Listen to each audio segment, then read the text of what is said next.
જય સ્વામિનારાયણ વિદ્યાર્થી મિત્રો, લાસ્ટ ટોપિક ની શરૂઆત કરવા જઈએ છીએ. ટ્રાન્સફોર્મર. સરળ, સિમ્પલ, ઘણી વખત એમાંથી ગુજકેટ લેવલના એમસીક્યુ પણ પૂછાયેલા છે. એમાં એમસીક્યુ બહુ સિમ્પલ હોય છે.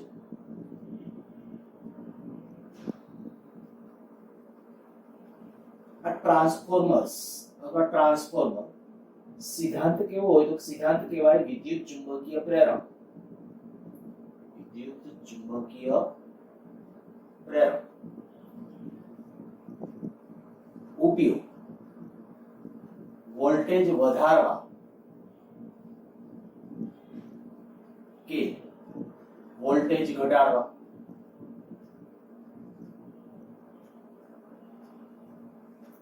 વોલ્ટેજ વધારવા માટે જે ટ્રાન્સફોર્મર વપરાય એને કહેવાય સ્ટેપ અપ ટ્રાન્સફોર્મર, અને વોલ્ટેજ ઘટાડવા માટે જે વપરાય એને કહેવાય સ્ટેપ ડાઉન ટ્રાન્સફોર્મર. શું બે વચ્ચે ભેદ છે એનું પણ ડિસ્કશન કરીશું. જરૂરિયાત શું છે ટ્રાન્સફોર્મરની, પહેલા હું એની વાત કરું અને ત્યાંથી પછી છે એના ઉપયોગ અને ધ્યાનમાં રાખીને એની રચનાને બધું આગળ વધીએ. જે તે જગ્યાએ દાખલા તરીકે આપણે લાસ્ટ લેક્ચરમાં ડિસ્કશન કરતા હતા, માની લઈએ કે ભાઈ આયા પાવર સ્ટેશન છે. આ પાવર સ્ટેશન, આજે માની લ્યો કે ભાઈ 100 મેગાવોટ ઇલેક્ટ્રિસિટી જનરેટ થાય છે. આટલો પાવર જનરેટ થાય છે. પાવર એટલે ઇનડાયરેક્ટલી ઉર્જા, એકમ સમયમાં ઉર્જા એટલે એને કહેવાય પાવર. જેમ પાવર જાજો એમ એની ઉત્પાદન ક્ષમતા જાજી કહેવાય. એટલે પાવર આપણે માની લઈએ કે 100 મેગાવોટ ઇલેક્ટ્રિસિટી જનરેટ થાય છે. હવે આટલો પાવર અહીંયા પાવર સ્ટેશને જનરેટ થાય, પણ આપણા ઘરમાં જે વોલ્ટેજ જરૂરી છે તો વોલ્ટેજ કેટલા, તો કે 230 વોલ્ટ. આ 230 વોલ્ટ. હું આ સૂત્ર લખું, પાવર P બરાબર V into I. સમજો બરાબર જે હું કહું છું એ બરાબર તમને સાચી આમ ખરેખર ફીલ આવશે કે ટ્રાન્સફોર્મરની જરૂરિયાત શું છે. પાવર આપણે આટલો ઉત્પન્ન કર્યો અહીંયા. વોલ્ટેજ આપણે જે ઘરમાં જોઈએ છે દરેકે દરેક ઉપકરણની કેટલા છે, 230 વોલ્ટ. તો વિચાર કરો કે પ્રવાહનું મૂલ્ય કેટલું આવે, ખૂબ મોટું આવે. આ મેગામાં છે, 100 મેગાવોટ એટલે 10 ની 6 ઘાત. તો પ્રવાહનું મૂલ્ય ખૂબ મોટું થાય. અને જો પ્રવાહનું મૂલ્ય એટલે આપણે કહી શકીએ કે આ વોલ્ટેજનું મૂલ્ય કેટલું મૂકવાનું, 230. આના ઉપરથી પ્રવાહ ખૂબ જ મોટો મળે. જો પ્રવાહ ખૂબ મોટો મળે તો આની જે ટ્રાન્સમિશન લાઈન હશે, આ દાખલા તરીકે અહીંથી આપણા ઘરે આવે છે, માની લો આ 230 વોલ્ટેજ આયા પાવર જનરેટ કર્યો બરાબર, 230 વોલ્ટ અને પ્રવાહ સમથિંગ. એ પ્રવાહનું મૂલ્ય કેટલું તો અહીંથી મળશે. આટલો પાવર જનરેટ કર્યો, ઈ પાવર આપણે મોકલી દીધો. માની લો કે ભાઈ આપણા સિટીની અંદર કે આપણા ગામની અંદર આવે છે 230 વોલ્ટ છે, એટલે ડાયરેક્ટ દરેકે દરેક ઉપકરણને એપ્લાય કરી શકાય. પણ આવે તો, હું કેમ એવું બોલું છું આવે તો કે તમે સમજી શકશો કે આ પ્રવાહનું મૂલ્ય જ્યારે ખૂબ મોટું હોય ને ત્યારે વીઆઈ પામતો પાવર, વીઆઈ પામતો પાવર, જો હું આની અંદર વીઆઈ પામતો પાવર લખું, પાવર P ડેશ કહું તો I²R. હવે તમે સેજ ઇમેજિનેશન કરો કે આયા જે આવશે આ P તરીકે કેટલું છે, 100 મેગાવોટ. 100 મેગાવોટ એટલે 10 ની 6 ઘાત. તો એપ્રોક્સ હું કહી શકું કે આ I જે આવશે ને કંઈક 10 ની 5 ઘાત કરતા તો વધારે જ આવશે. I નું મૂલ્ય કેટલું આવશે, 10 ની 5 ઘાત. હવે આયા વિચારો કે 10 ની 5 ઘાત નો વર્ગ એટલે 10 ની 10 ઘાત, અને અવરોધ જે હોય તો હજી બાકી. તો આટલો પાવર આની અંદર વીઆઈ પામે. કેટલો, 10 ની 10 ઘાત. તો કે એટલો તો ઉત્પન્ન નથી થતો, 6-7 ઘાત એટલે ટોટલ કે તો 10 ની 8 ઘાત જેટલો પાવર જનરેટ થાય છે. વીઆઈ પામે 10 ની 8 ઘાત કરતા, સોરી 10 ની 10 ઘાત કરતા વધારે. તો એનો અર્થ એવો થાય કે માત્ર પ્રવાહ છે ને ખાલી થોડેક હદ સુધી જાય, ડૂલ એકાએક બધી ઇલેક્ટ્રિસિટી ઉષ્મા ઉર્જા સ્વરૂપે વીઆઈ પામી જાય. અને આયા તો અંધારા જ ઉલેચવા પડે. ત્યાં સિટીને કઈ પાવર મળતો નથી, મીન્સ કે ઉર્જા મળતી નથી. સમજાઈ ગયું હશે તમને. હું આવું માની લો, જો મેં શું કીધું કે ભાઈ આપણા ઘરની અંદર દરેક આપણું ઉપકરણ છે 230 વોલ્ટેજ ઓપરેટ થાય. તમને તો આ 230 ને બદલે હાઈ વોલ્ટેજ રાખી દે ઉપકરણો તો આપણે કહી શકાય કે ભાઈ જે તે જગ્યાએ, કારણ કે વિસ્થિતિમાન જે ઊંચું એમ વિસ્થિતિમાનની ઉર્જા છે અને અત્યારે જે આપણે કહીએ ભાઈ કરંટના જે આપણે હાઈ કેવી ની લાઈનો તમને ખ્યાલ છે આપણા રોડ ઉપર ત્યાંથી પસાર થાય તો ઘણી વખત ત્યાં છે એ આવા ચોટી ગયેલા હોવાના દાખલા છે, મીન્સ કે શોર્ટ સર્કિટ થવાના કે શોર્ટ લાગવાના. ઘરની અંદર છે 230 વોલ્ટ છે એટલે બહુ દુઃખદ પરિણામો જનરલી ન આપે, પણ લોડેડ ઉપકરણો હોય તો આપે. એટલે વોલ્ટેજ અમુક હદ કરતા વધુ હોય એ બધું સારું નથી. તો વોલ્ટેજ આપણે 230 વોલ્ટ આપણે જનરલી મેં કીધું ઉત્પન્ન રાખવાના છે. તો આ શું કીધું પાવર દાખલા તરીકે આપણે 100 મેગ, તો તમે એમ કહો પાવર નાનો જનરેટ કરે તો આપણા ખર્ચા માથે પડે. હું તમને એમ કહું કે ભાઈ આપણે માની લો 500 વોટ નો પાવર જનરેટ કરે એવું જનરેટર બનાવો. હવે 500 વોટ એટલે આપણો બલ્બ છે ઈ 100 વોટ નો, આપણે 100 વોટ આપણે સાંભળેલું હશે તમે. અત્યારના જે આપણા ઉજાલા ને એ બધા જે લેમ્પ આવે છે એટલે એલઈડી લેમ્પ, ઈ 9 વોટ 10 વોટ ના હોય. પણ સાદા પેલા પીળા બલ્બ પ્રકાશવાળા જે બલ્બ તો ઈ 100 વોટ ના આવે, 100 નો બલ્બ ને 200 નો બલ્બ ને આવું બોલતા. તો એ 100 વોટ 200 વોટ તો એનો અર્થ એવો થાય કે એકી સાથે માત્ર માંડ 2-3 બલ્બ ચાલુ રહે, એથી વધારે નહીં. આપણો કહેવાનો કે જો પાવર વધુ જનરેટ કરવો હોય અને મારે આયા વોલ્ટેજ ઊર્જા પહોંચાડવી છે તો એકમાત્ર રસ્તો આ છે કે કોઈક રીતે વોલ્ટેજ વધારી દો, પ્રવાહ ઘટાડી દો. પ્રવાહ ઘટાડો એટલે વ્યય, કારણ કે પ્રવાહ ઘટાડો તો વ્યય ઘટી જશે. તો વોલ્ટેજ વધારવા પડશે ને, વોલ્ટેજ ખૂબ ઊંચા કરી નાખવા પડે. અને વોલ્ટેજ ઊંચા કરી નાખો અને પછી ટ્રાન્સમિશન લાઈન ની અંદર એને એન્ટર કરી દો તો હવે શું થશે? માની લો કે પ્રવાહ છે આપણે એમ કહી દઈએ ભાઈ 10 એમ્પિયર કે 100 એમ્પિયર જેટલો રાખો, કઈ વાંધો નહીં. અને અવરોધ આ ટ્રાન્સમિશન લાઈન નો આશરે 1 ઓહમ કહી દો તો કેટલો પાવર વીએ પામશે? આ 1 ઓહમ લો ટ્રાન્સમિશન લાઈન નો, જાજો હોય આ નથી, પણ આ તો જસ્ટ અત્યારે મેં કીધું આપણે સહેલું કેમ પડે એ સમજવું છે. તો 10 ની મેં આ 100 એમ્પિયર કીધું તો 10 ની 4 ઘાત આશરે વીએ પામતો પાવર કેટલો થશે? 10 ની 4 ઘાત. તો હજી પોસાય. એટલા માટે કારણ કે અહીંથી 100 મેગાવોટ જનરેટ થાય છે. 100 મેગાવોટ એટલે કેટલું થાય તમને ખ્યાલ આવી ગયો છે? આટલો પાવર જનરેટ થાય છે અને એમાંથી આપણે કહીએ કે ભાઈ આટલો પાવર વીએ પામે 10 ની 4 ઘાત જેટલો. તો હજી કઈક આપણા માટે એમ કે રીઝનેબલ છે. બરાબર, બાદબાકી કરશો એટલે તમને ખ્યાલ આવે. ઘાત નથી ઉડાડવાની હોય, તમે કે 10 ની 8 ઘાત હતી એમાં 10 ની 4 ઘાત કાઢ નાખો, 10 ની 4 ઘાત વધે એમ નહીં, બાદબાકી કરવાની, વીએ પામે એ બાદ કરો. પણ એના માટે આપણે શું કરવું પડે? તો કે આના વોલ્ટેજ સારા એવા વધારવા પડે. તો કે વોલ્ટેજ વધારવા હોય તો શું કરવાનું? તો કે સ્ટેપ અપ ટ્રાન્સફોર્મર. તો જ્યાં જે તે પાવર સ્ટેશન ત્યાં સ્ટેપ અપ ટ્રાન્સફોર્મર મૂકેલા હોય. હવે સ્ટેપ અપ ટ્રાન્સફોર્મર શું કરે? વોલ્ટેજ વધારી દે. અને તમે જોજો હાઈવે ત્યાં ઓલી પેલી પિરામિડ પ્રકારના થાંભલાવાળી લાઈન હોય અને એમાં બે તાર વચ્ચેનું ડિસ્ટન્સ ખૂબ વધારે હોય, 66 કેવી. મેં પહેલા ચેપ્ટર વખતે એક વખત ધ્યાન દોર્યું હતું તમારું. એ 66 કેવી એટલે કે 66,000 વોલ્ટ હોય એમાં. 66 કેવી ની લાઈન, 66 કેવી બોલાય છે. તો 66,000 વોલ્ટ. હવે એમાં 66,000 વોલ્ટ શું કામ જતા હશે? તો હવે તમને ખ્યાલ આવી ગયો હશે. કારણ કે જે તે જગ્યાએ પાવર સ્ટેશનથી વોલ્ટેજ વધારવામાં આવે. વોલ્ટેજ વધારી દીધા એટલે 66,000 વોલ્ટેજ એ ટ્રાન્સમિશન લાઈનની અંદર જશે જે તે જીબીમાં. કારણ કે આ પાછો પાવર આટલા વોલ્ટેજ કોઈના ઘરમાં ન મોકલી દેવાય. એટલે પહેલા ક્યાં લઈ જવું પડે? તો કે જે તે પાવર સ્ટેશનમાં જાય, એટલે જ્યાં પ્રોડક્શન છે અહીંયા નહીં, પણ જે જીબીમાં માની લો જીબી હાઉસમાં જાય અને ત્યાં જો ઘણા બધા ટ્રાન્સફોર્મરનું ઝુંડ હોય. તમે જોયું હશે જે તે જગ્યાએ અહીંયા ટ્રાન્સફોર્મરનું ઘણું બધું ઝુંડ હોય. અને ટ્રાન્સફોર્મર ક્યાં હોય? Step down. ઈ વોલ્ટેજ ઘટાડી અને પછી જરૂરિયાત પ્રમાણે કે ભાઈ અમુક વાડી વિસ્તાર છે તો હવે આપણે અત્યારે એમ કહીએ કે ભાઈ લગભગ 11 કેવી માં ટ્રાન્સફર કરી નાખે. ત્યાંથી ડાયરેક્ટ સિટીને બ્રાન્ચ પૂરી પાડવાની હોય તો સીધા 230 વોલ્ટમાં કન્વર્ટ કરે. પણ દાખલા તરીકે કોઈ ગામડે લઈ જવાની છે તો 11 કેવી માં ટ્રાન્સફર કરે 11000 વોલ્ટમાં. અને 11000 વોલ્ટમાં ટ્રાન્સફર કર્યા પછી વળી પાછા આપણે કહી શકાય કે આપણા ઘરની નજીક કે અહીંયા પાછું સબસ્ટેશન હોય. વાડી માટે ખાસ પેલા 11 કેવી લાઈન આવે, ત્યાંથી પછી એક સબસ્ટેશન આપણા માટે સ્પેશિયલી મૂકી અને એને 230 વોલ્ટમાં કન્વર્ટ કરે. તો એ બધી જગ્યાએ સ્ટેપ ડાઉન ટ્રાન્સફોર્મર જરૂરી છે. ટૂંકમાં આપણા માટે વોલ્ટેજ વધારવો હોય કે વોલ્ટેજ ઘટાડવો હોય તો ટ્રાન્સફોર્મર જરૂરી છે. જે વોલ્ટેજ વધારશે એને શું કહેશું? Step up. જે વોલ્ટેજ ઘટાડશે એને શું કહેશું? Step down. બરાબર. એટલે ટ્રાન્સફોર્મરની મેં જરૂરિયાતની ચર્ચા અહીંયા કરી છે. ટ્રાન્સફોર્મરની જરૂરિયાત શું છે એ તમે સમજી ગયા છો કે ટ્રાન્સફોર્મર નો રાખો આ તો એક આપણી જરૂરિયાત છે. પછી આપણા મોબાઈલ ચાર્જર ને એ બધા એક પ્રકારના ટ્રાન્સફોર્મરો છે.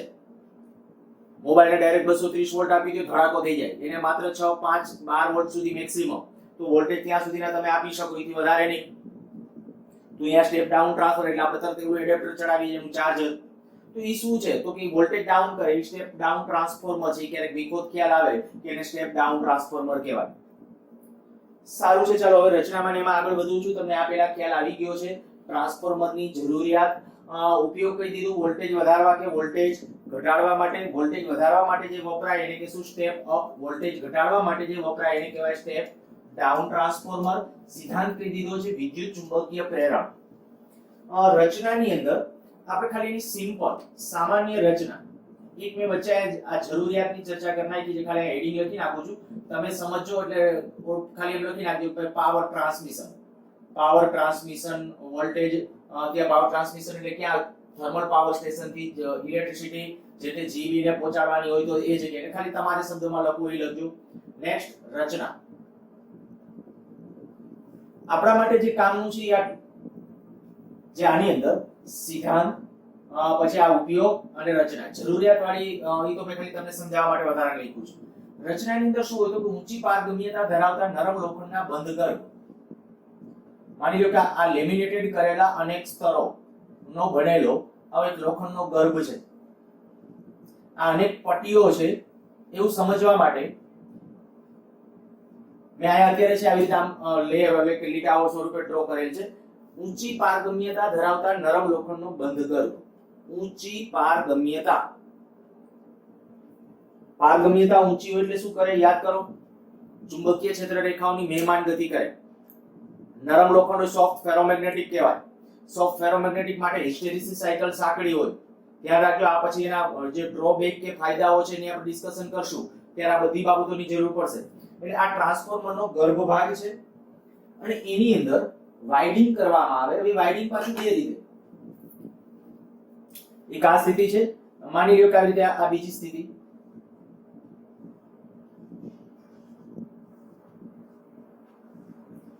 આ ઊંચી પારગમ્યતા ધરાવતા નરમ લોખંડનો બંધ ગર્ભ અને એમાં જે વાઇડિંગ કરવામાં આવે એક વાઇડિંગના પ્રકારની અંદર હું તમને એમ કહું,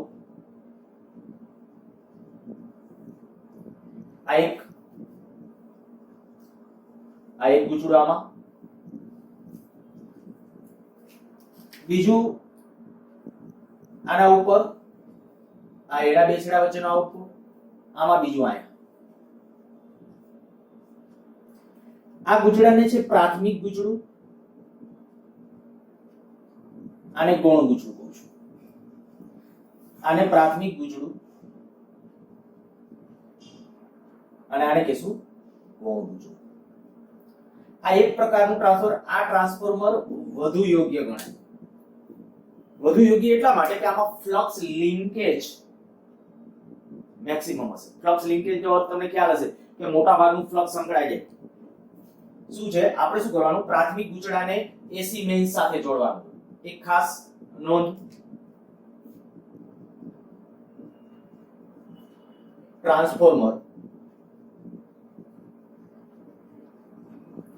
માત્ર એસી સપ્લાય પર જ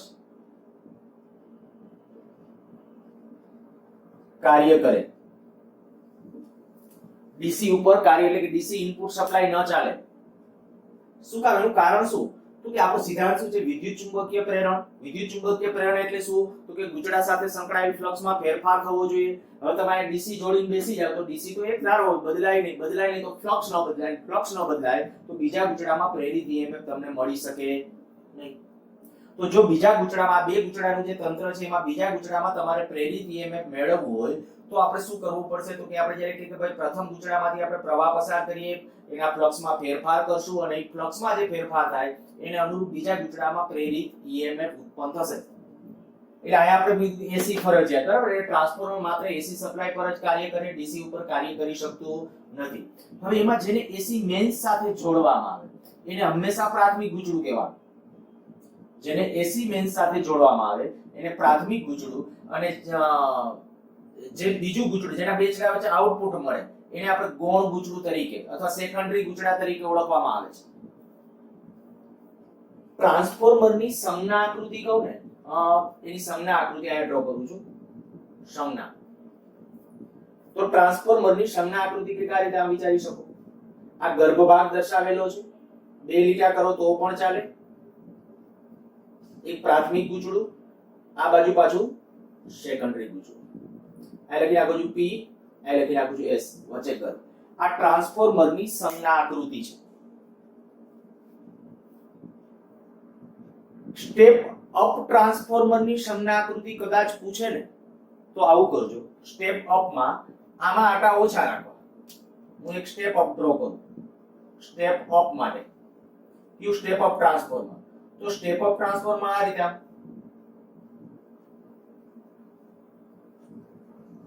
સેકન્ડરી ગૂંચળામાં આટાની સંખ્યા વધુ રાખે. સ્ટેપ ડાઉન માં આનાથી ઉલટું, હવે ડ્રો નથી કરતો. આ ખાલી મેં ટ્રાન્સફોર્મરની સંજ્ઞા આકૃતિ ડ્રો કરી છે. આ સ્ટેપ અપ ની છે. સ્ટેપ ડાઉન માં પ્રાથમિકમાં વધુ, સેકન્ડરીમાં ઓછા આટા. તમને એમ થાય કે આવું શું કામ, તો હમણાં એ સિદ્ધાંત રચનાની બધું અને કાર્ય પદ્ધતિ સમજશું એટલે ઓટોમેટિકલી ખ્યાલ આવી જશે. પણ આ રચનાઓ પાછી મગજમાં રાખજો. ક્યાંક તમને પૂછી શકે છે ટેક્સ્ટ બુકમાં, જો કે એની રચના આકૃતિ નથી આપેલી પણ છતાંય આ પ્રચલિત છે અને અગાઉ જૂના કોર્સમાં આપેલી હતી એટલે એને અનુરૂપ કદાચ કંઈક ક્વેશ્ચન છે પૂછવો હોય, બનાવવો હોય તો બનાવી શકે.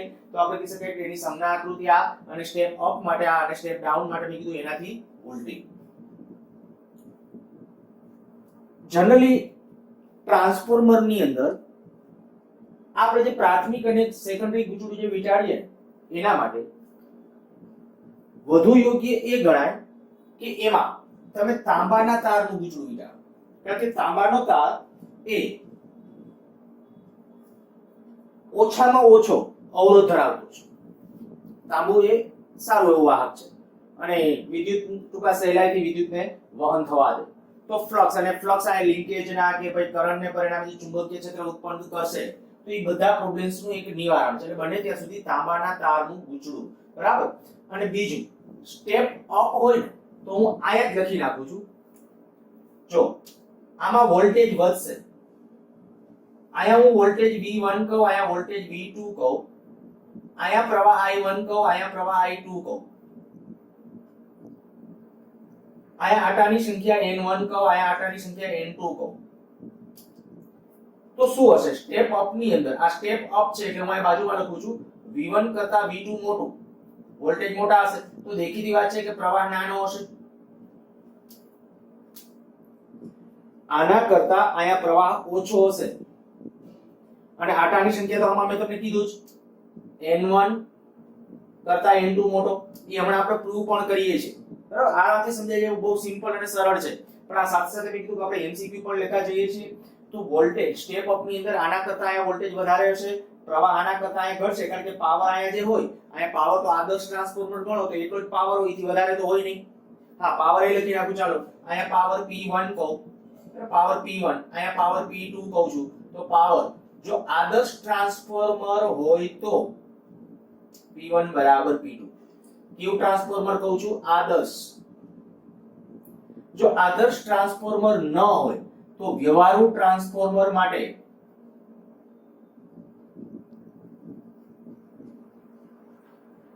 P1 એનાથી P2 નાનું જ હોય, પાવર ઘટે જ, કાંઈક ઊર્જાનો વ્યય થાય જ આની અંદર. 4 સ્વરૂપે ઊર્જાનો વ્યય હોય, પછી લાસ્ટમાં ડિસ્કશન કરું. પણ આદર્શ ટ્રાન્સફોર્મર છે તો P1 આયા અને આમાં જેટલો પાવર હોય એટલો જ પાવર આયા, મીન્સ કે કોઈ પાવરનો વ્યય થતો નથી. જો કે અત્યારે આપણે ઘણી બધી એની કે ભાઈ ટેકનોલોજી વિકસાવીને લગભગ 95% જેટલો પાવર આઉટપુટ ની અંદર મેળવી શકીએ છીએ. 5% જેટલો તો તોય લોસ થાય જ છે, પણ બહુ ઓછો ગણાય તો 5% જેટલો ઓછો, 5% જેટલો એટલે ખૂબ ઓછો જ ગણાય તો. પણ ટ્રાન્સફોર્મર ની અંદર પાવર લોસ થાય. પણ આપણે કદાચ એમ કહું કે ગુજકેટ લેવલની જ્યાં સુધીની વાત હશે ત્યાં સુધી તમને આદર્શ ટ્રાન્સફોર્મર સમજવાનું. અને આદર્શ ટ્રાન્સફોર્મર હશે તો જેટલો આયા પાવર હશે એટલો પાવર આયા. પાવર એટલે ઊર્જા, બરાબર. અને વોલ્ટેજ આયા V1, આયા વોલ્ટેજ V2. તો સ્ટેપ અપ હોય તો આવું વોલ્ટેજ આ V2 મોટું, પ્રવાહ, તો કે પ્રવાહ આના કરતા અહીંયા પ્રવાહ છે વોલ્ટેજ દેખીતું હોય છે પાવર જો સરખો હોય આયા ને આયા તો વોલ્ટેજ છે એ વધ્યા હોય તો પ્રવાહ તો ઘટવો જોઈએ કે નહીં, તો પ્રવાહ અહીંયા ઘટ્યો હશે, પ્રવાહ ઓછો હશે. ટર્ન્સ આટાની સંખ્યા કેટલી, તો મેં પહેલા કીધું અહીંયા આટાની સંખ્યા છે વધારે હશે. બીજું એક કદાચ સાથે તમારું અહીંયા ધ્યાન દોરી દઉં તો અહીંયા ઇનપુટ સિગ્નલ જે લગાડો એ ઇનપુટ સિગ્નલની જે ફ્રીક્વન્સી હોય ને, અહીંયા ફ્રીક્વન્સી દાખલા તરીકે f1 કહું છું, આ ફ્રીક્વન્સી ક્યાં ઇનપુટ સિગ્નલ અહીંયા જે એપ્લાય કરશો એ અને અહીંયા આઉટપુટમાં ફ્રીક્વન્સી f2 કહો તો ઈ હંમેશા સરખી હોય, f1 બરાબર f2. એટલે આ કેની ફ્રીક્વન્સી, તો કે વોલ્ટેજ કે પ્રવાહની. અહીંયા જે તમે એસી વોલ્ટેજ લાગુ પાડશો એ ક્યાં અનુસાર હશે, v બરાબર vm sin ઓમેગા t અથવા v બરાબર vm cos ઓમેગા t પ્રમાણે હશે, બરાબર. તો એમાં ઓમેગા જે છે ઈ કોણીય આવૃત્તિ, અહીંયા જેટલી કોણીય આવૃત્તિ એટલી જ અહીંયા કોણીય આવૃત્તિ હોય. હા, કઈ કડા ડિફરન્સ હોય બે વચ્ચે, કડા ડિફરન્સ હોય અને એ શું કામ હોય એનું પણ ડિસ્કશન પછી કરીએ છીએ. પણ આટલી ટર્મિનોલોજી યાદ રાખજો. અને જો સ્ટેપ ડાઉન હોય તો સ્ટેપ ડાઉન ટ્રાન્સફોર્મરમાં v1 કરતા v2 નાનું હશે, પ્રવાહ ટૂંકમાં આ બધી સંખ્યાઓ ઉલટાઈ જશે, આટાર સંખ્યા. પાવર તો આદર્શ હોય તો પાવર સરખો જ હશે, એમાં કોઈ ફેર નહીં. અને વ્યવહારુ ટ્રાન્સફોર્મરમાં પણ આ પાવર માટે તો ગમે સ્ટેપ અપ હોય તો ભલે, સ્ટેપ ડાઉન હોય તો ભલે. આદર્શ ટ્રાન્સફોર્મર હશે સ્ટેપ અપ પણ આદર્શ હોય, સ્ટેપ ડાઉન પણ આદર્શ હોય તો P1 બરાબર P2. વ્યવહારુ ટ્રાન્સફોર્મર હોય તો હંમેશા ઇનપુટ કરતા આઉટપુટ પાવર ઓછો હોય અને હોય જ, બરાબર, હંમેશા હશે, એ ધ્યાન રાખજો. પણ આપણે જે મેં કીધું એ પ્રમાણે આ કન્ડિશન છે કે અત્યારે સ્ટેપ અપ કે સ્ટેપ ડાઉન ગમે હોય, કારણ કે દેખીતી વાત તો એ હતી પાવર કોઈ દી વધે નહીં. તમે જે વધારો છો, આપણે એમ કહીએ કે વોલ્ટેજ વધાર્યા તો વોલ્ટેજ વધારે એટલે શું ઊર્જા વધી, તો કે ના, વોલ્ટેજ એટલે આપણે ઇનડાયરેક્ટલી અચળ પ્રવાહ એ ઊર્જા તમારે ગણો તો ઠીક છે, પણ અચળ પ્રવાહ હોય તો પ્રવાહ અહીંયા બદલાઈ જવાનો છે. સારું, હું તમને જે ખાલી આટલું કહેવા માંગુ છું, પાવર એને ઊર્જા કહેવાય પણ વોલ્ટેજ એ ડાયરેક્ટલી ઊર્જા નથી. તો અહીંયા તમે એમ ન કહી શકો આના કરતા અહીંયા ઊર્જા વધે છે, ઊર્જા વધે તો ઊર્જા સંરક્ષણના 1 2 3 થઈ જાય, બરાબર. એટલે ઊર્જા સંરક્ષણ અહીંયા આપણે કંઈક ભંગ થતો જ નથી કોઈ રીતે.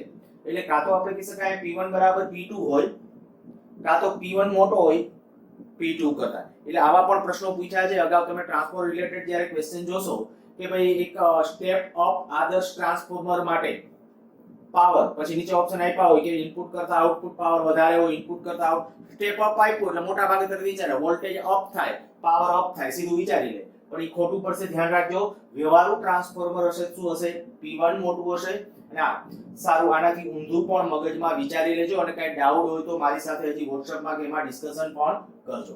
આ આવી જઈએ. એક ખાસ સાથે હજી આમાં હું તમારું આ ધ્યાન પણ દોરી દઉં. અહીંયા જે તાર હોય ને એના કરતા સ્ટેપ અપ ની અંદર પ્રવાહ ઘટે ને, જ્યાં પ્રવાહ ઓછો હોય ને એ જગ્યાએ એક નોંધ કરીને કદાચ તમારે લખો તો એ પણ લખી નાખજો, પ્રવાહ ઓછો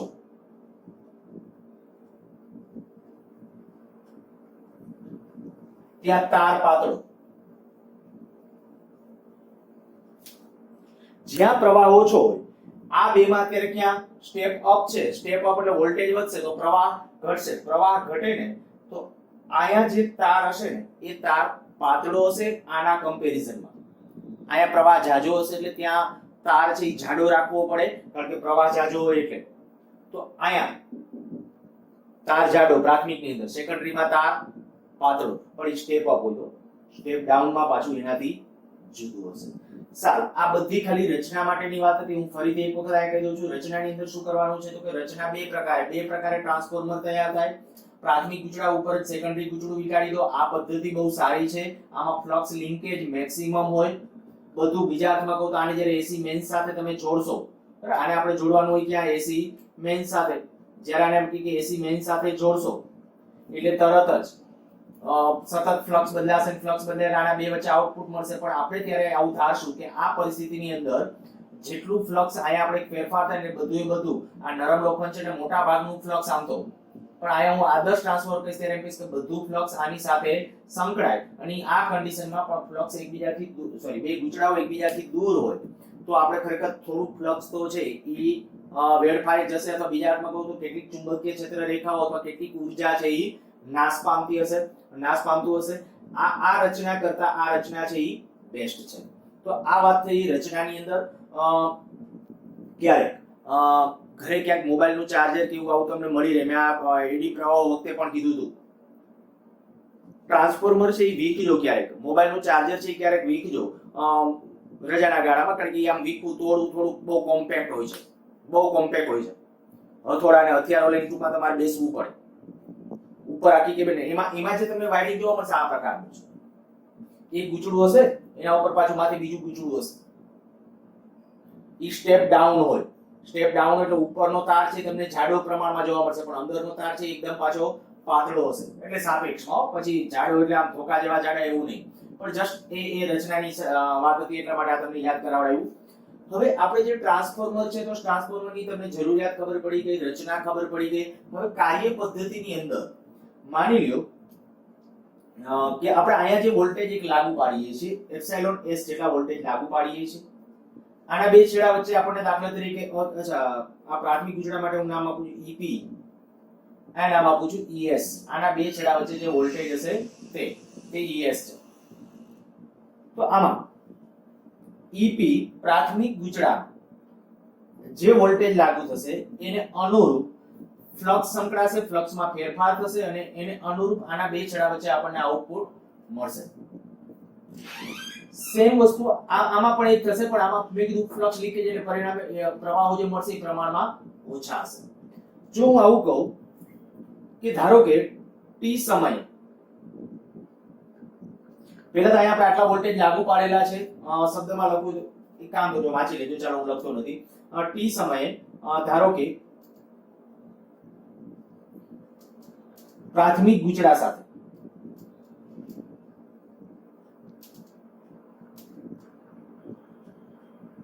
સંકળાયેલ ફ્લક્સ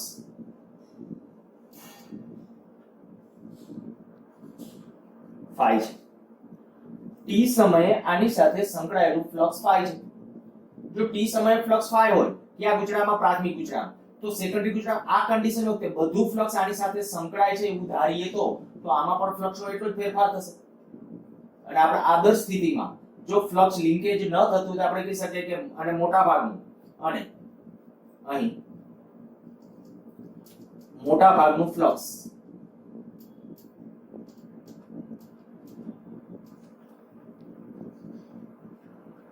ગૌણ ગૂંચળા સાથે પણ સંકળાય છે.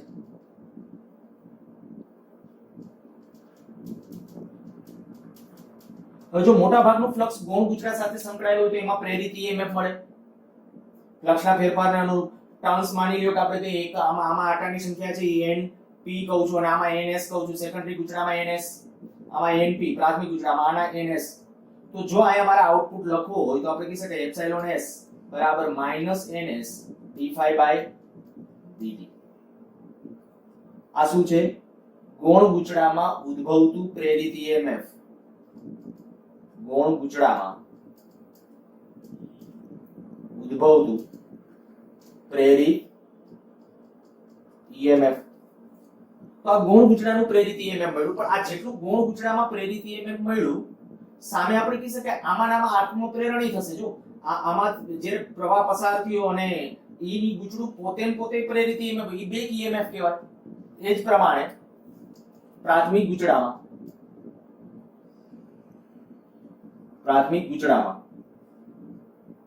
ઉદ્ભવતું back EMF, E back EMF કેટલું હશે તો કે એપ્સિલોન p બરાબર minus np d5 by dt.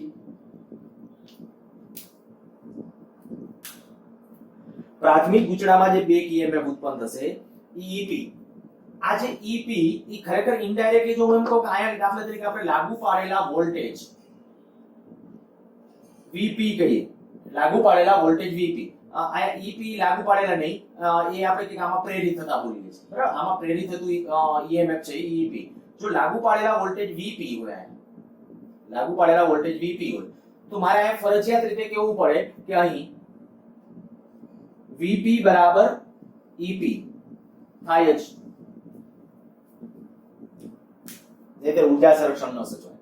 સામાન્ય એક સમજો, જ્યારે આયા વોલ્ટેજ મેં લાગુ પાડેલા છે ત્યારે વોલ્ટેજ લાગુ પાડ્યા ત્યારે એને પરિણામે આમાં પ્રેરિત ઈએમએફ ઉત્પન્ન થયું, આમાં પ્રેરિત ઈએમએફ ઉત્પન્ન થયું. સામે આપણે કીધું કે આમાં આના ગૂંચળામાં પણ આ જે ગૂંચળું છે એમાં પણ પ્રેરિત ઈએમએફ ઉત્પન્ન થશે. હવે પ્રેરિત ઈએમએફ જ્યારે આમાં ઉત્પન્ન થાય ત્યારે દેખીતી વાત હતી કે આટલું જ ગૂંચળું આમ પેરેલલમાં, તો સમાંતરમાં વોલ્ટેજ કેવા હોય? સરખા હોય. કેવું છે? આ ગૂંચળું તો સ્વતંત્ર, એમાં પ્રેરણ થાય છે, ધ્યાન રાખજો, આમાં તો પ્રેરણ થાય છે. આપણે જે વાત છે કે હું આ ગૂંચળું ખાલી આ એક જ આપણે અત્યારે આ બ્લુ દર્શાવેલ છે તે જ, બરાબર? તો એ પ્રમાણે આના જેટલા વોલ્ટેજ છે એટલા વોલ્ટેજ અહીંયા હશે. તો આપણે કહી શકાય કે ભાઈ આમાં જે પ્રેરિત થયું EMF, આમાં જે પ્રેરિત થશે, જેવો વધવા ટ્રાય થશે સામે બેક EMF જનરેટ થશે. એ બેક EMF છે, તો એ બેક EMF ને આનું મૂલ્ય કેવું થવું જોઈએ? સરખું. જ્યાં VP શું છે? અહીંથી લાગુ પાડેલા વોલ્ટેજ છે, બરાબર? લાગુ પાડેલા વોલ્ટેજ છે. અહીંયા આપણે એક કન્ડિશન ખાસ પ્રાથમિક અને સેકન્ડરી ગૂંચળા આ ટ્રાન્સફોર્મર આપણે જે બનાવેલા છે, તો હું અત્યારે તમને જે સમજાવું છું ને એના માટે ત્રણ બાબતો આપણે ધારણા કરી લીધી છે. પહેલું, આ પ્રાથમિક અને સેકન્ડરી ગૂંચળામાં આટાની સંખ્યા અવરોધ ખૂબ નાનો. પ્રાથમિક અને ગૌણ ગૂંચળા બંનેનો અવરોધ ખૂબ નાનો. પહેલી વાત. બેમાં અવરોધ, આનો અવરોધ અને આનો અવરોધ અવગણીય છે, એવો તો ખૂબ નાનો છે એવું વિચારી લેશું. બીજી વસ્તુ, જ્યારે આના અને આના પ્રાથમિક અને ગૌણ ગૂંચળા પ્રત્યેક આટા દીઠ ફ્લક્સ સમાન છે. સમજો ખાસ, આના અને આના પ્રત્યેક આટા દીઠ ફ્લક્સ સમાન. પહેલું મેં શું કીધું? તો કે બે માટે આપણે એક વસ્તુ કહી દીધી કે અવરોધ નાના, પ્રાથમિક અને સેકન્ડરી ગૂંચળામાં અવરોધ નાનો. બીજું શું કહી દીધું? બેમાં પ્રત્યેક આટા દીઠ ફ્લક્સનું મૂલ્ય પણ કેવું છે? સમાન છે. અને ત્રીજી વસ્તુ જે હવે તમને સમજાવું છું, એમાં એમ કહું કે આ સેકન્ડરી ગૂંચળામાં ખૂબ નાના મૂલ્યનો પ્રવાહ હશે ને એવું ધારણા સાથે. એવું શું કામ ધારેલું છે એ સમજીએ. જ્યારે આપણે કહીએ કે આના બે છેડા વચ્ચે તમને આઉટપુટ મળશે, અત્યારે આ શું છે? અત્યારે આ ઓપન સર્કિટ કન્ડિશનમાં છે. હવે ઓપન સર્કિટ કન્ડિશનમાં છે ત્યારે આના બે છેડા વચ્ચે જે ટર્મિનલ વોલ્ટેજ હશે એ કેના જેટલો હશે? આના જેટલો હશે. આમાં જેટલો પ્રેરિત થયો એ ટર્મિનલ વોલ્ટેજ કહેવાય કે નહીં?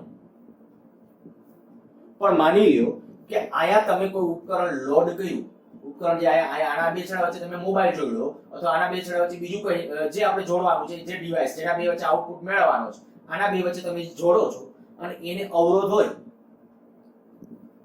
હવે અવરોધ હોય ત્યારે વિચારો છો કે આમાં પ્રવાહ, કારણ કે આ આખી લૂપ થઈ ગઈ, અહીંયા તમે જે ચાર્જર જોડ્યું કે અથવા મોબાઈલ જોડ્યો, બીજી કોઈ પણ જે જગ્યાએ આઉટપુટ જોઈએ છે એ વસ્તુ તમે ત્યાં જોડો તો અવરોધ, એનો અવરોધ હવે પરિપથમાં ઉમેરાઈ ગયો છે. એ સેકન્ડરી ગૂંચળામાં એનો અવરોધ ઉમેરાઈ ગયો અને પ્રવાહ બદલાઈ જશે, બરાબર? એનો પ્રવાહ છે એ બદલાઈ જશે.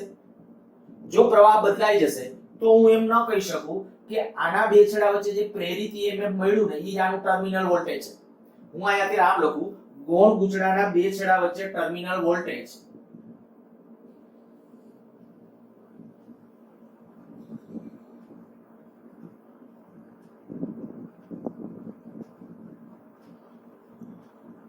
ગૌણ ગૂંચળાના બે છેડા વચ્ચે ટર્મિનલ વોલ્ટેજ, જે ટર્મિનલ વોલ્ટેજ આપણે કેવું હોય ગૌણ ગૂંચળાના બે છેડા વચ્ચે, એને હું કહું કે Vs.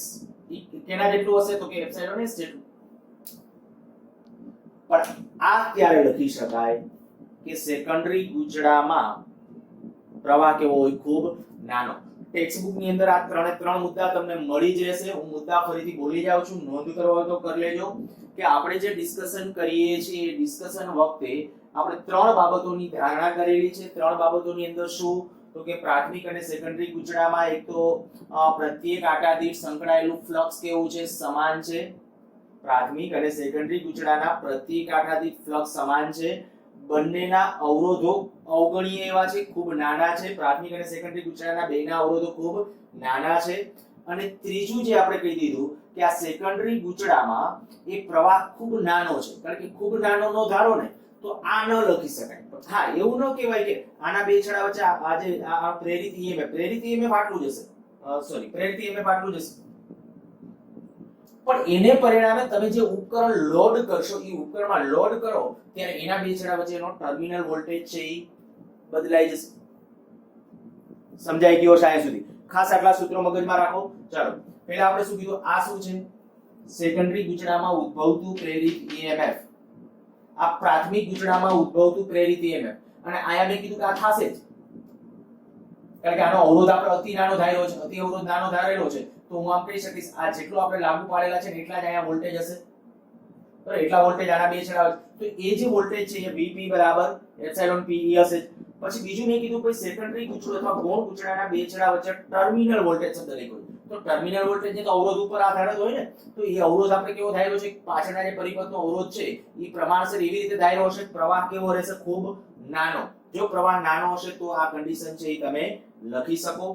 હવે આપણા પાસે અહીંયા સુધી પહોંચ્યા તો આ જે Vs છે બરાબર હું બે સૂત્રો લખું છું Vs બરાબર આ લખી શકાશે Vs બરાબર આ અને એવી રીતે Vp બરાબર શું લખી શકાશે તો Vp બરાબર આ લખી શકાશે.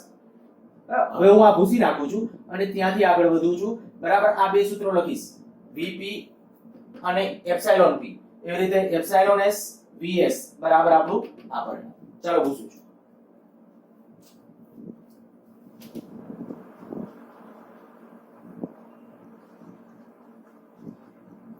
આ બે સૂત્રો જે મેં કીધા એ Vs આ બે સરખા પહેલા તો સેકન્ડરી ગુંચળામાં જે પ્રેરિત EMF હશે અને એનો ટર્મિનલ વોલ્ટેજ આ સરખો છે એના જેટલો હશે તો કે પ્રેરિત થતા EMF -ns ગૌણ ગુંચળામાં આટાની સંખ્યા અને ફ્લક્સમાં થતો ફેરફાર. એવી રીતે પ્રાથમિક ગુંચળા માટે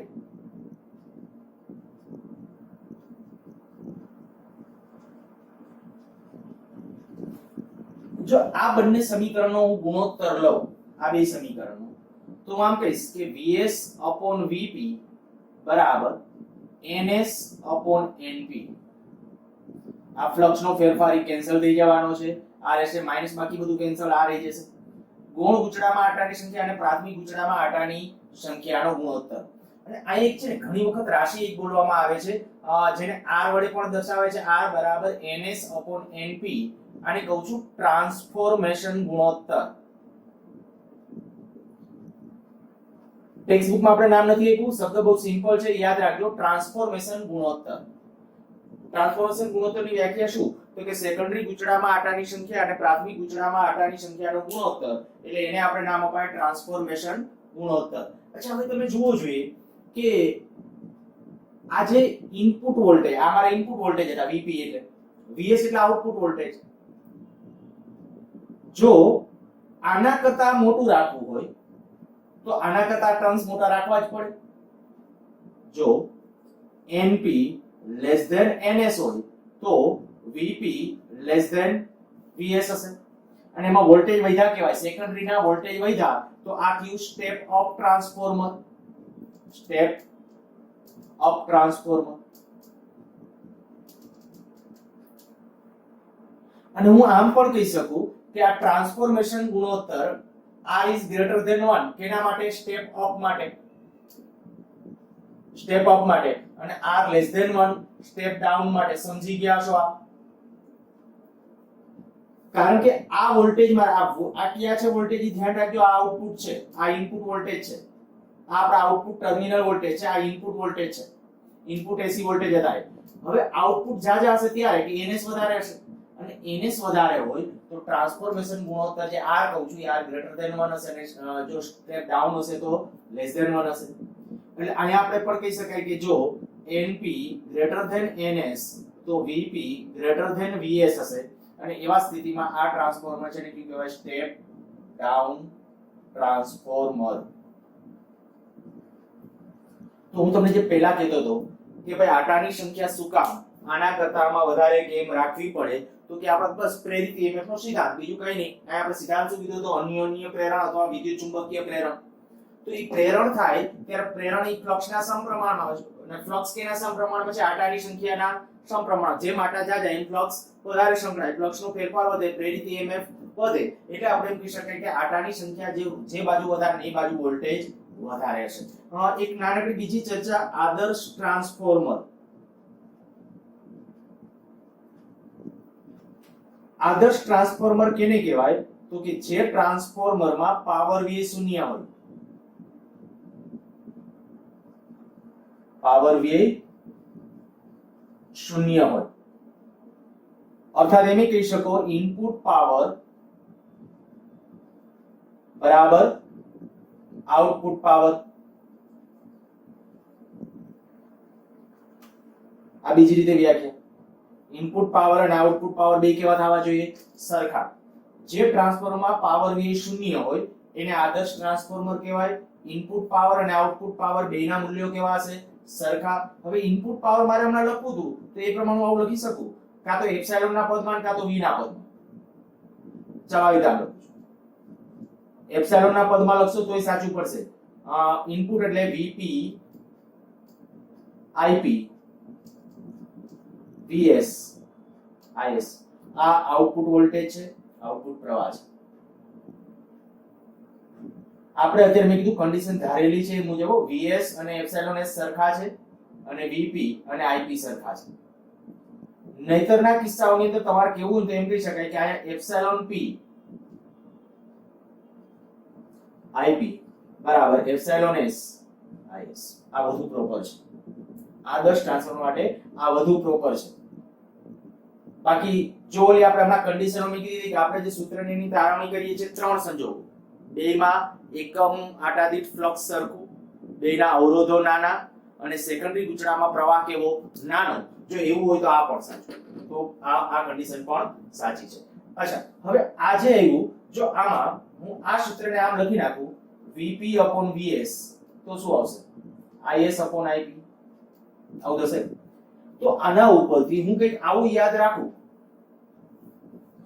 આ જે સૂત્ર છે vs v/vp ns/np બરાબર is/ip. પણ આ કેના માટે? માત્ર ને માત્ર આદર્શ ટ્રાન્સફોર્મર હોય તો, વ્યવહારુ ટ્રાન્સફોર્મર માટે નહીં. આદર્શ ટ્રાન્સફોર્મર માટે. અને હજી કદાચ કોઈ એમ ધારે કે ફ્લક્સ લખવું છે તો ફ્લક્સ ϕs/ϕp. ફ્લક્સ ϕs ગૌણ ગૂંચળામાં છે, કારણ કે ફ્લક્સ છે એ આંટાની સંખ્યાના સમચલનમાં હોય. તો આ પર કહી શકાય આ પાછું ટ્રાન્સફોર્મેશન ગુણોત્તર પણ છે, ns/np એટલે ટ્રાન્સફોર્મેશન ગુણોત્તર. તો હું તમને ખાસ કહીશ કે આ એક સૂત્ર યાદ રાખશો ને એટલે ટ્રાન્સફોર્મર રિલેટેડ ગુજકેટના લગભગ તમારાથી 80 થી 85% પ્રશ્નો આરામથી સોલ્વ. ટ્રાન્સફોર્મર રિલેટેડ અને ગુજકેટ લેવલના કહું છું. આ એક આમ જો vs/vp તો ns/np, ϕs/ϕ એક પ્રવાહ વાળું ઊંધું, પણ ઈ તો જ પાછું લખાય કે આદર્શ ટ્રાન્સફોર્મર હોય. વ્યવહારુ ટ્રાન્સફોર્મર હોય તો કે વ્યવહારુ ટ્રાન્સફોર્મર માટે હું એક વધારાનું ચાલો એ પણ ઉલ્લેખ કરી નાખું.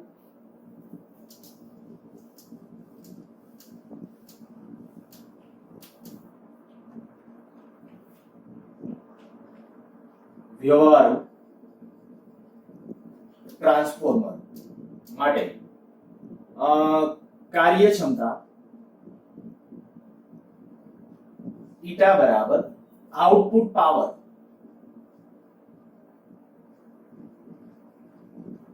છેદમાં ઇનપુટ પાવર. કોઈ પણની કાર્યક્ષમતા તો આપણે આમાં વ્યાખ્યાયિત કરીએ છીએ તો આપણે લખી શકાય એપ્સિલોન આઉટપુટ પાવર એટલે epsilon s is upon epsilon p ip. અને મેં કીધું વોલ્ટેજ આપણે vp ને એના સંદર્ભમાં આપણે તો આજ સરખા લેવાના જ છે, બરાબર? એટલે આ તમે પહેલા આ લખી શકો vs vp એ રીતે લખી શકો છો. હવે આના ઉપર તમને ખબર પડી કે જો કાર્યક્ષમતા આપેલી હોય ને તો પછી આ ગુણોત્તર કેવો થાય? is/ip. મારે અહીંયા જે આ લખું છે is/ તો અહીંયા મેં લખ્યું is/ip તો આ ઈટા છે છેદમાં આવી જશે એવું થશે ને, કારણ કે જો આના બરાબર આને સૂત્ર ન કરતા બનાવજો એપ્સિલોન s/એપ્સિલોન p આને સૂત્ર ન કરતા આ પદ આ બાજુ આવી જશે, આ ગુણાકારમાં શું આવી જશે? ઈટા.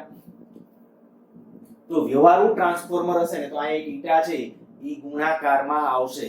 આના રિલેટેડ 2-3 જીમાન નીટ ની અંદર પણ સારા ક્વેશ્ચન પૂછાયેલા છે, પછી એક ક્વેશ્ચન ની ડિસ્કશન કરીશું. બસ બાકી કાર્યક્ષમતા રિલેટેડ કાર્યક્ષમતા 40% છે તો પાવર ને શું હશે ને વોલ્ટેજ કેટલા હશે ને પ્રવાહ કેટલા હશે ટેક્સ્ટબુક ની અંદર પણ એક સરસ ઉદાહરણ પછી આપેલું છે, એનું પણ આપણે ડિસ્કશન કરીશું. તો આ વાત થઈ આદર્શ ટ્રાન્સફોર્મર માટે, આ વ્યવહારુ ટ્રાન્સફોર્મર માટે. બરાબર? વ્યવહારુ ટ્રાન્સફોર્મર ને કઈ કાર્યક્ષમતા હોય. મેં સાથે સાથે આના ગુજકેટ રિલેટેડ મોટા ભાગના પ્રશ્નોની ચર્ચા કરી દીધી છે. અહીંયા આદર્શ ટ્રાન્સફોર્મર ન હોય તો વ્યવહારુ ટ્રાન્સફોર્મરમાં એટલે વ્યવહારમાં ટ્રાન્સફોર્મર માં ઊર્જાનો વ્યય જુદી જુદી રીતે થાય. એ જુદી જુદી રીતોની અંદર એક તમને સૌથી પહેલું કહું ફ્લક્સ લિંકેજ. એક ફ્લક્સ લિંકેજ, બીજું કહું એનો જે વાઇડિંગ આપણે રચનામાં કીધી હતી, વાઇડિંગ નો અવરોધ, વાઇડિંગ નો અવરોધ. ત્રીજું કહીએ એડી પ્રવાહો, અને ચોથું કહીએ છીએ હિસ્ટેરિસિસ. આ ચાર રીતે ખાલી 2 માર્કનો એક આવો ક્વેશ્ચન પૂછે. ટેક્સ્ટ બુકમાં ચારે ચાર મુદ્દા છે, એના વિશે 2-3 લીટીઓ લખેલી છે. ફ્લક્સ લિંકેજ શું છે? વ્યવહારમાં ટ્રાન્સફોર્મરમાં ઊર્જાનો વ્યય જુદી જુદી રીતે. એક ફ્લક્સ લિંકેજ મેં હમણાં તમને કીધું હતું કે આપણે બે રચનાઓ વિચારી હતી. એકમાં આપણે આવું કર્યું, આયા ગુચડું રાખ્યું, બીજું ગુચડું આયા રાખ્યું. તો આમાં શું, આયા જેટલું ફ્લક્સ હોય એટલું ફ્લક્સ બધું આયા લિંકેજ થશે, મીન્સ કે સંકળાઈ જશે? તો કે ના. ફ્લક્સ લિંકેજ મેક્સિમમ જોઈતું હોય તો તમારે શું કરવું પડે? એક ઉપર બીજું ગુચડું. જો કે તોય 100% તો નો જ હોય, પણ છતાંય આપણે ખૂબ સારી એવી માત્રામાં, ટૂંકમાં આપણે કહી શકીએ ભાઈ 99% ફ્લક્સ કે એનાથી ઉપરનું ફ્લક્સ છે સંકળાઈ જશે, પણ સારી રીતે ગર્ભ ભાગને કોમ્પેક્ટ કરીને. કારણ કે એ પણ જોવું પડશે તમારે કે તમે જે લોખંડના બંધ ગર્ભ ઉપર, આને આપણે જો તમે હમણાં મેં કીધું ત્યારે શું કીધું, આવી પટ્ટીઓ કીધી હતી, લોખંડની પટ્ટી. યાદ કરો, એડી પ્રવાહોની અસરો ઘટાડવાના ઉપાયો. તો એ ઉપાયોમાંનો એક ઉપાય ઓલો હતો, ખાંચા પાડવા, સ્લોટ્સ આપવા. આગલું ચેપ્ટર, બરાબર? સ્લોટ્સ આપવા, ખાંચા આપવા. અને બીજું કીધું હતું લેમિનેટેડ કરેલી અનેક પટ્ટીઓ. તો ટ્રાન્સફોર્મર ની અંદર એવું જ હોય, લેમિનેટેડ કરેલી અનેક પટ્ટીઓ હોય, એ પટ્ટીને આને કોમ્પેક્ટ કરી દીધી હોય, એકદમ પ્રેસથી કમ્પ્લીટ, વચ્ચે હવાનું લેયર ન રહે. કારણ કે જો હવાનું લેયર રહે ને તો પણ ફ્લક્સ, આ આપણે કહી શકાય કે આ જે પટ્ટીઓ હોય એ પટ્ટીની પેલી તો પરિસ્થિતિ આ કે આ રીતે આ વાઇડિંગ નહીં કરવાનું. વાઇડિંગ કેવી રીતે? હમણાં આપણે પેલી રચના જોઈ એમાં એક ઉપર બીજું ગુચડું, અને વળી પાછું એમાં બીજું તમે શું કરશો કે જે ઓલો કોર ભાગ તરીકે છે ને એમાં વચ્ચે હવાનું લેયર પણ નહીં. કારણ કે જો હવાનું લેયર હશે તો પણ બની શકે કે ફ્લક્સ લિંકેજ થાય. તો આપણે કંઈક શક્ય એટલું ફ્લક્સ ઓછું લિંકેજ થાય એ જોવાનું. વ્યવહારુ ટ્રાન્સફોર્મરમાં એ હોય. બીજું વાઇડિંગ નો અવરોધ. હવે આ તમે જે તાર આપ્યો, ભલે તાંબાનો તાર હોય, તાંબાના તારને કંઈક અવરોધ તો છે કે નહીં? તો કંઈક અવરોધ છે, તો તમે જે ઊર્જા આપી, ઊર્જામાંથી અમુક ઊર્જા તો એના ઓહમિક અવરોધમાં વ્યય થઈ જવાની છે. તો અમુક ઊર્જા આપણે કીધું એ પ્રમાણે વાઇડિંગ તારના અવરોધમાં ઉષ્મા ઊર્જા સ્વરૂપે. ત્રીજું એડી પ્રવાહ. આયા ભલે આપણે આ લોખંડનો આ બંધ ગર્ભ લીધો, શક્ય એટલી ટ્રાય કરી કે ભાઈ ત્યાં પટ્ટીઓ સ્વરૂપે અનેક અસંખ્ય પટ્ટીઓ, જેનાથી એડી પ્રવાહો મિનિમમ થાય. પણ આપણને ખબર છે કે આયા ફ્લક્સ બહુ ઝડપથી બદલાય, અને ફ્લક્સ જો ઝડપથી બદલાય તો યાદ કરો મેં તમને ઓલા કેટલાક ઉદાહરણો આપ્યા હતા કે આમ એક મોટી બ્લેડ આમ નીચે પડતી હોય, જો એકદમ પ્રબળ ચુંબકીય ક્ષેત્ર લાગુ પાડતી હોય તો બ્લેડ છે એકદમ કપાઈ જશે. પછી આધુનિક ટ્રેનમાં બ્રેકિંગ સિસ્ટમમાં સમજાવ્યું હતું સ્મૂથ બ્રેક માટે. તો એ બધી હકીકતો છે એ આયા પણ એપ્લિકેબલ. કારણ કે આયા ફ્લક્સ બદલાય જ છે, અને ફ્લક્સ બદલાય એટલે જે કોઈ વાહક છે, લોખંડ છે કે જેમાં તો પ્રેરિત ઈએમએફ પ્રેરિત મીન્સ કે એડી પ્રવાહ ઉત્પન્ન થાય, અને એડી પ્રવાહો એક સ્વરૂપે ઉષ્મા ઉત્પન્ન થાય, અને પરિણામ તમે જોયું છે ટ્રાન્સફોર્મર ને ગરમ પણ થાય. જોજો આપણે મોબાઈલનું એડેપ્ટર છે, મોબાઈલ ચાર્જ થતો હશે તો ગરમ થતો હશે. ત્રીજું લખ્યું છે હિસ્ટેરિસિસ. હિસ્ટેરિસિસ શું છે? તો કે અહીંયા તમે જે નરમ લોખંડ લીધું છે, એ નરમ લોખંડ માટે તમને ખ્યાલ છે કે હિસ્ટેરિસિસ લોસ ઈ કયો? તો કે આપણે જે પહેલા આ જે હિસ્ટેરિસિસ સાયકલ આ ડ્રો કરેલી હતી. નરમ લોખંડ માટે આ હિસ્ટેરિસિસ સાયકલ સાંકડી હોય, રિટેન્ટિવિટી, કોર્સિવિટી, આ શબ્દો બધા તમને યાદ હશે. તો એ જે હિસ્ટેરિસિસ સાયકલ જેવી છે એટલી, પણ આ શું દર્શાવે? એના વડે ઘેરાતું ક્ષેત્રફળ ઈ શું દર્શાવે? આ ક્ષેત્રફળ શું દર્શાવે? યાદ કરો મેં ત્યારે લખાવેલું હતું એકમ કદ દીઠ વ્યય પામતી ઊર્જા. આના વડે ઘેરાતું ક્ષેત્રફળ એકમ કદ દીઠ વ્યય પામતી ઊર્જા. પણ ક્યારે? તો કે અહીંથી આમ થયું, મેગ્નેટાઇઝેશન થયું, ડીમેગ્નેટાઇઝેશન આયા સુધી, પાછું વિરુદ્ધ દિશામાં મેગ્નેટાઇઝેશન, પાછું ડીમેગ્નેટાઇઝેશન આયા સુધી, પાછું મેગ્નેટાઇઝેશન. આમ બધા પરમાણુ હતા એ પાછા આમ જઈ પાછા આમ આવી જાય ત્યાં સુધીનું. તો આમાં એવું થવાનું, કારણ કે આમાં તો એસી છે અને એની ફ્રીક્વન્સી કેટલી છે? 50 હર્ટ્ઝ જેટલી. આપણા ઘરનો જે એસી છે. તો થાશે આવું કે 1 સેકન્ડની અંદર 50 વખત પ્રવાહ આમ હશે અને 50 વખત પ્રવાહ આમ હશે. તો વિચાર કરો કે આ જે લોખંડનો ગર્ભ છે, આ જે આપણો લોખંડનો ગર્ભ છે, એનું મેગ્નેટાઇઝેશન અને ડીમેગ્નેટાઇઝેશન કેટલી વખત થશે? આજે કારણ કે એના ઉપર વાઇડિંગ કર્યું છે, અને પ્રવાહ એમાંથી પસાર થાય છે, પ્રવાહ બદલાય છે, અને જો પ્રવાહ બદલાતો હોય તો પ્રવાહ બદલાય છે એટલે એનો અર્થ એવો થઈ ગયો, કારણ કે પ્રવાહની દિશા બદલાય. પાછું તમે સમજી શકો, આ સળિયો છે, સળિયા ઉપર વાઇડિંગ આ હિસ્ટેરિસિસ જ્યારે મેં ડ્રો કરાવેલું તો ત્યારે યાદ કરો મેં એક આકૃતિ ડ્રો કરેલી કે સોલેનોઇડ રાખ્યું હતું ને, વચ્ચે એક સળિયો રાખી દો લોખંડનો, તો એમાં બધા પર એના ડોમેન્સ એક બાજુ ગોઠવાય. યાદ આવી ગયો છે આપણે? તો આ એના જેવું છે. આ માની લો એનો ગર્ભ ભાગ છે, આ ગર્ભ ભાગ છે, ઉપર વાઇડિંગ છે, તો આમાં પ્રવાહ સતત બદલાય છે. એક બાજુ પ્રવાહ વધે, પ્રવાહ ઘટે, પાછો પ્રવાહ વધે, દિશા બદલાય છે સતત. અને પરિણામે શું કહેવાય, આનું કોર ભાગનું ચુંબકીયકરણ અને વિચુંબકીયકરણ, ઇંગ્લિશમાં કહું તો મેગ્નેટાઇઝેશન અને ડીમેગ્નેટાઇઝેશન થશે, અને પરિણામે આ હિસ્ટેરિસિસ વડે ઘેરાતા ક્ષેત્રફળ જેટલો ઊર્જાનો લોસ થશે. 2 માર્ક માટેનો એક સરસ ક્વેશ્ચન આ પણ બની જાય કે વ્યવહારુ ટ્રાન્સફોર્મર, આદર્શ ટ્રાન્સફોર્મર એટલે શું સમજાવી, અને વ્યવહારુ ટ્રાન્સફોર્મરમાં ફ્લક્સ, વ્યવહારુ ટ્રાન્સફોર્મરમાં ઊર્જા કેટલી અથવા કેવી રીતે વ્યય પામે સમજાવો. તો આ 4 રીત. સારું, અહીંયા આપણું ટ્રાન્સફોર્મર એ સંપૂર્ણ પૂરું થઈ જાય છે. એમસીક્યુ માટે મેં કીધું બહુ સરળ અને સિમ્પલ, બહુ જે તે એક સ્ટેટ બોર્ડ રિલેટેડ તમે કોઈ પણ બુક ઉપાડશો ને એમાંથી પ્રશ્નો કરશો તો પણ સરળતાથી સમજી શકો એવા પ્રકારના આયા ક્વેશ્ચન્સ તમને એમાંથી મળશે. બરાબર, ટ્રાન્સફોર્મર રિલેટેડ. બીજા કેટલાક એમસીક્યુ 2-3 પ્રશ્નો આના રિલેટેડ છે, નીટ જી માટે છે, હું કરાવડાવીશ. અત્યારે અહીં અટકાવું છું. એક આટલું મેં કીધા પેલા 3 મુદ્દાઓ ક્યાં કે આપણે ટ્રાન્સફોર્મર છે એ ટ્રાન્સફોર્મર જે ધારેલું છે એની અંદર 3 બાબતો, બે કોઇલ છે તો બંને ગૂંચળા છે, બંનેના અવરોધો કેવા છે, ખૂબ નાના છે, બંનેના એકમ કદ દીઠ એકમ આટા દીઠ ફ્લક્સ કેવું છે, સરખું છે, અને સેકન્ડરી ગૂંચળામાં પ્રવાહ ઓછો છે, એવી ધારણા હેઠળ આપણે આ બધા પરિણામો મેળવેલા છે. અને બીજું મેં કીધું કે આદર્શ ટ્રાન્સફોર્મર માટે શું છે અને વ્યવહારુ ટ્રાન્સફોર્મર માટે શું છે, એ બે ખાસ ભેદ છે એ સમજો. વધુ આપણે